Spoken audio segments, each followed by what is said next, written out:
Exercise therapy. ഫിസിയോതെറാപ്പിസ്റ്റിന്റെ സഹായത്തോടുകൂടി രോഗിയുടെ വേദനയെ പരിഗണിച്ച് ഏതൊക്കെ എക്സസൈസ് ചെയ്യാമെന്ന് തരപ്പെടുത്താം. സാധാരണയായി strengthening exercise, stretching exercise, range of motion exercise, walking, swimming, aerobics, yoga തുടങ്ങിയവയാണ്. Posture correction.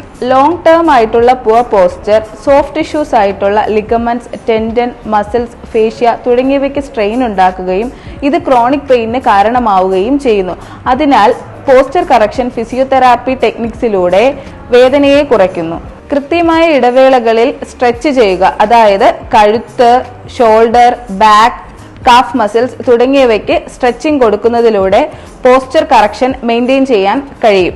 പോസ്ചർ കറക്ഷൻ ചെയ്യുന്നതിൽ സപ്പോർട്ടീവ് എയ്ഡ്സ് യൂസ് ചെയ്യാം, അതായത് supportive shoes, back support. Long drive ഒക്കെ ചെയ്യുമ്പോൾ ബാക്ക് സപ്പോർട്ട് ചെയ്യുന്നത് പോസ്ചർ കറക്ഷനിൽ പ്രധാന പങ്ക് വഹിക്കുന്നു.